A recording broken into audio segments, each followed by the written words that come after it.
ایک ایسا مسئلہ جو صدیوں سے ایک ایسی مسٹری کی طرح لوگوں کے ذہنوں پر چھایا ہوا ہے جسے آج تک مکمل طور پر کوئی نہیں سمجھ سکا، نظر بد لگنا۔ اس کی کئی مثالیں سامنے آ چکی ہیں۔ یہ مسئلہ ہر قسم کی سوسائٹی میں پایا گیا۔ یہ گریک کلچر میں بھی موجود ہے، آئرلینڈ میں، پولینڈ میں، آپ میسوپوٹیمیا کی مثال لے لیں، فونیشیائی تہذیب کی یا آشوری کی، کسی نہ کسی طرح یہ مسئلہ آپ کو نظر آ ہی جاتا ہے۔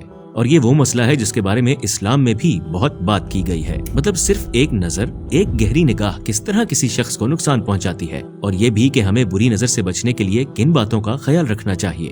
آئیے آج ہم اس مسئلے کو قرآن و حدیث کی روشنی اور علماء کرام کی رائے کے حوالے سے جانچتے ہیں۔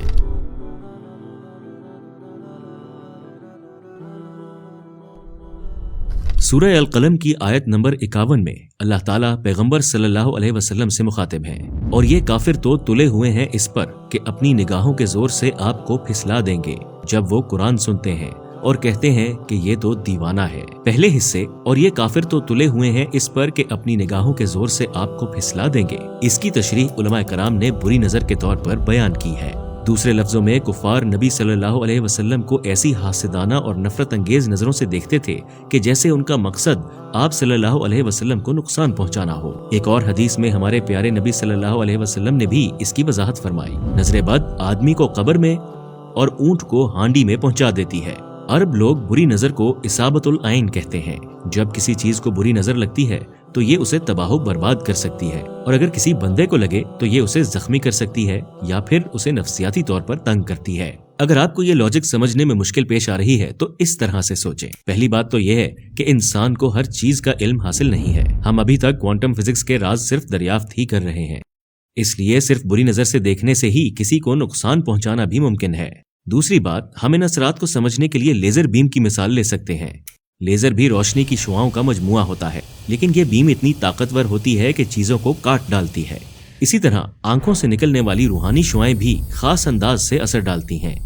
اور یہ بھی یاد رکھیے کہ ہر چیز مادے سے بنی ہوئی نہیں ہے۔ آپ اسی سے اندازہ لگائیں کہ غیر مادی برے الفاظ بھی کسی کا دل توڑ دیتے ہیں اور اس کو اداس، یہاں تک کہ بیمار بھی کر دیتے ہیں۔ اسی طرح سے نظر کا بھی انسان پر اثر ہوتا ہے۔ اسی بری نظر کے نظریے سے بعض اوقات ہمارا روزمرہ زندگی میں بھی واسطہ پڑتا ہے، یا پھر ہم دوسرے لوگوں سے اس بارے میں کچھ دلچسپ واقعات سنتے ہیں۔ مثلاً ہم کسی پیارے بچے کے بارے میں سنتے ہیں جو اچانک کسی بیماری یا حادثے کا شکار ہو جاتا ہے، یا پھر آپ کسی کامیاب شخص کے بارے میں سنتے ہیں جسے بعض اوقات ایسی ناکامیوں کا سامنا کرنا پڑتا ہے جس کی کسی بھی لاجک سے وضاحت نہیں کی جا سکتی، یا کوئی شخص اپنے لیے کوئی نئی چیز خریدتا ہے اور وہ فوراً ہی اس انداز سے خراب ہو جاتی ہے کہ اس شخص کو بھی سمجھ نہیں آتی کہ ایسا کیوں ہوا۔ ایک اور حدیث میں ہمارے پیارے نبی صلی اللہ علیہ وسلم فرماتے ہیں کہ نظر کا لگنا حق ہے۔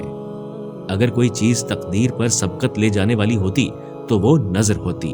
آپ صرف اس کے اثر کو دیکھیں، اس میں تقدیر کا مقابلہ کرنے کی بھی قوت ہے، اور آپ کو یہ کہنے پر مجبور کرتی ہے کہ یہ کیا ہوا۔ اب ہم نظر سے بچنے کے لیے کئی اہم دعاؤں اور طریقوں کا مختصراً جائزہ لیں گے، لیکن اس سے پہلے میرا آپ سے ایک سوال ہے، کس قسم کی نگاہ انسان کو نظر لگاتی ہے؟ مطلب کیا یہ صرف لوگوں کو بری طرح دیکھنے سے ہوتا ہے؟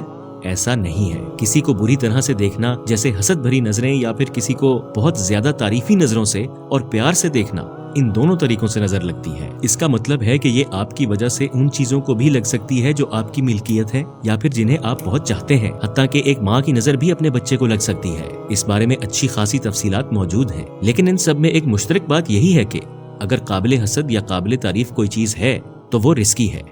آپ کو ان کے بارے میں محتاط رہنا چاہیے۔ مطلب کیا چیزیں؟ جیسے ذہانت، علم، خوبصورتی اور دولت وغیرہ۔ اب ہم اپنے سوال پر آتے ہیں، ہم اپنے آپ کو نظر سے کیسے محفوظ رکھ سکتے ہیں؟ اس معاملے کے دو اہم نکات یہ ہیں۔ نبی کریم صلی اللہ علیہ وسلم زندگی کے ایک خاص دور تک نظر سے بچاؤ کی دعا فرماتے تھے، لیکن جب سورہ فلق اور سورہ ناس کا نزول ہوا تو آپ صلی اللہ علیہ وسلم نے دعا کی بجائے ان سورتوں کی تلاوت شروع کر دی۔ سورہ فلق کی آخری آیت کو یاد کریں، اور پناہ مانگتا ہوں حسد کرنے والے کی برائی سے جب وہ حسد کرے۔ ام المومنین حضرت عائشہ رضی اللہ تعالی عنہا سے نبی صلی اللہ علیہ وسلم کے اس عمل کے بارے میں روایت ہے کہ جب بھی آپ صلی اللہ علیہ وسلم رات کو سونے جاتے تو اپنے دونوں ہاتھوں کو پیالے کی شکل میں ملا کر اس پر سورہ اخلاص، فلق اور ناس پڑھ کر دم فرماتے، اور پھر انہی ہاتھوں کو اپنے پورے جسم کے ہر اس حصے پر پھیرتے جہاں تک ہاتھ پہنچتا۔ آپ صلی اللہ علیہ وسلم سر سے شروع کرتے اور پھر چہرے سے لے کر پورے جسم پر پھیرتے۔ آپ یہ عمل 3 دفعہ دہراتے۔ علماء کرام نے بھی نظر سے بچنے کے لیے اس دعا کی تاکید کی ہے، اعوذ بکلمات اللہ التامۃ من شر ما خلق۔ میں اللہ تعالیٰ کی مخلوق کے شر سے اللہ تعالیٰ کے مکمل کلمات کی پناہ چاہتا ہوں۔ اور پھر نبی کریم صلی اللہ علیہ وسلم اپنے محبوب نواسوں حضرت حسن و حسین رضی اللہ تعالیٰ عنہ کی حفاظت کے لیے یہ دعا پڑھتے تھے، اعوذ بکلمات اللہ التامۃ من کل شیطان وحامہ ومن کل عین لامہ۔ میں اللہ کے مکمل کلمات کے ذریعے پناہ مانگتا ہوں ہر شیطان سے، ہر زہریلے کیڑے اور ہر نظر بد والی آنکھ سے۔ آپ صلی اللہ علیہ وسلم نے فرمایا کہ یہ وہ دعا ہے جو حضرت ابراہیم علیہ السلام، حضرت اسماعیل علیہ السلام اور حضرت اسحاق علیہ السلام کے لیے اللہ تعالیٰ کی پناہ حاصل کرنے کے لیے پڑھتے تھے۔ اور دوسری چیز کیا ہے جو ہمیں نظر کے اثرات سے بچاتی ہے؟ یہ وہ کلمات ہیں جن کا استعمال ہمیشہ یاد رکھنا چاہیے۔ نبی کریم صلی اللہ علیہ وسلم نے تاکید فرمائی کہ جب بھی کسی پسندیدہ چیز کو دیکھیں تو یہ کہنا چاہیے، ماشاء اللہ لا قوت الا باللہ، جو اللہ چاہتا ہے وہی ہوتا ہے اور خدا کی قوت کے بغیر کوئی قوت نہیں ہے۔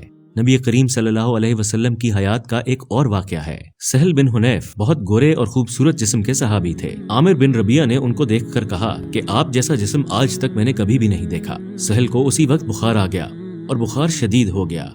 رسول اللہ صلی اللہ علیہ وسلم کے پاس آدمی آیا اور ان کی بیماری کا بتایا۔ رسول اللہ صلی اللہ علیہ وسلم ان کے پاس آئے تو سہل نے جو بات عامر بن ربیعہ کی طرف سے ہوئی تھی وہ آپ کو بتائی۔ اس پر رسول اللہ صلی اللہ علیہ وسلم نے کہا کہ تم میں سے کوئی اپنے بھائی کو کیوں بلا وجہ قتل کرتا ہے؟ تم نے ان کو برکت کی دعا کیوں نہیں دی؟ نظر تو حق ہے۔ بظاہر ماشاء اللہ بہت سادہ الفاظ لگتے ہیں، لیکن اس کے اندر کچھ ایسا پوشیدہ ہے جو ہم میں سے اکثر لوگ نہیں سمجھ سکتے۔ ماشاء اللہ کا مطلب کیا ہے؟ یہ 3 لفظوں سے بنا ہے، ما شاء اللہ، جس کا عربی میں یہ مطلب ہے کہ جو اللہ کی مرضی یا جو اللہ چاہے۔ تو جب ہم کسی چیز کی طرف دیکھتے ہیں تو یہ کلمات کہنے سے ہماری کیا مراد ہوتی ہے؟ ہمارا مطلب یہ ہوتا ہے کہ چیزوں کو ایسے نہ دیکھیں جیسے وہ ہیں، بلکہ اس کے خالق، اس کے تخلیق کار کے حوالے سے دیکھیں۔ ہم کہتے ہیں کہ یہ صرف اللہ کی مرضی سے ہوا اور کسی کی بھی نہیں۔ ایک لحاظ سے ہم کہتے ہیں کہ اللہ تعالیٰ نے اس چیز کو کتنا پیارا بنایا ہے۔ ہم یہ یاد رکھتے ہیں کہ سب کچھ اللہ تعالیٰ نے دیا ہے۔ تخلیق کی ہر صفت اللہ تعالیٰ کی عطا ہے۔ بدیع الزماں سعید نورسی نے اس معاملے پر کیوں اظہار خیال کیا ہے؟ اس دنیا اور اس کی مخلوقات سے ان کی ذات کی بنا پر نہیں، بلکہ اس سے ہٹ کے ان کے اصل مفہوم سے محبت کرو۔ یہ مت کہو کہ یہ کتنی خوبصورت ہے، بلکہ یہ کہو کہ انہیں کتنا خوبصورت تخلیق کیا گیا ہے۔ اس کا کیا مطلب ہے؟ جب ہم کوئی لفظ پڑھتے ہیں تو اس کے حروف پر اتنی توجہ نہیں دیتے، بلکہ ہم اس کے اصل مفہوم کو سوچتے ہیں جو یہ پیش کرتے ہیں۔ اسی طرح جب ہم کسی تخلیق کو دیکھتے ہیں تو ہمیں صرف اس کی ظاہری خوبصورتی اور خصوصیات کو نہیں دیکھنا چاہیے، بلکہ ہمیں وہ مفہوم اور پیغام سمجھنے کی کوشش کرنی چاہیے جو کہ اس کا خالق ہم پر واضح کرنا چاہتا ہے۔ جیسا کہ یہ مخلوقات خود بخود وجود میں نہیں آئی، لہٰذا ان کی تمام خوبصورتی اور خصوصیات ان کے خالق کی دی ہوئی ہیں۔ اسی لیے تمام تعریف خالق کی ہونی چاہیے، نہ کہ مخلوق کی۔ اور یہی ٹھیک ہے۔ کیا آپ کو یہ سب دلچسپ نہیں لگتا؟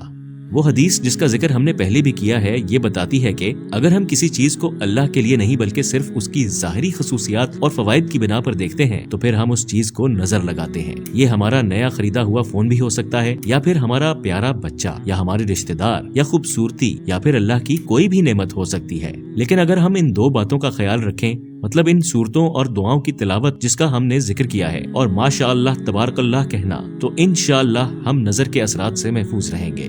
ابھی تک ہم نے نظر بد اور اس سے بچاؤ پر بات کی، لیکن کیا آپ جانتے ہیں کہ آج کل اس کی عام وجہ کیا ہے؟ کیا آپ نے کبھی غور کیا؟ جی ہاں، جواب ہے سوشل میڈیا اور پوسٹیں جو ہم یہاں شیئر کرتے ہیں۔ نبی کریم صلی اللہ علیہ وسلم نے فرمایا کہ کسی بھی چیز کو پسندیدگی سے دیکھنے کے دوران شیطان اور آدمی کا حسد وہاں آنے کو تیار رہتے ہیں۔ جو زندگی ہم جی رہے ہیں، جو چیزیں ہمارے پاس ہیں، یہ کسی دوسرے کا خواب ہو سکتی ہیں، ہم نہیں جان سکتے، لیکن جب ہم ان چیزوں کی سرعام نمائش کرتے ہیں تو ہم کسی کو اس کی محرومی کا احساس دلاتے ہیں، اور پھر اسی شخص کی وجہ سے یا کسی اور کی نظر بد کی وجہ سے وہ چیزیں یا تو خراب ہو جاتی ہیں یا گم ہو جاتی ہیں۔ شاید ہم اپنے ماضی میں اس قسم کی سچویشن دیکھ چکے ہیں، لیکن ہم نے کبھی غور نہیں کیا۔